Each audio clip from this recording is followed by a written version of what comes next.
A bitkisinin B bitkisinə olan nisbəti 2-nin 3-ə kimidir. Əgər çoxalma zamanı əlverişli şəraitdə bu ərazidə cəmi 36 qutucuq əmələ gəlibsə, onda cinsi nəsil yaradan bitkilərin cəmi neçə olar?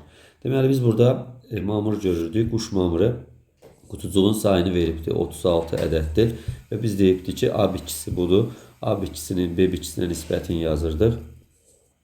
2-nin 3-ə nisbəti idi.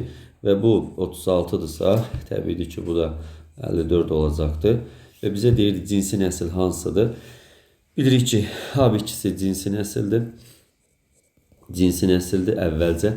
B bitkisi də cinsi nəsildir.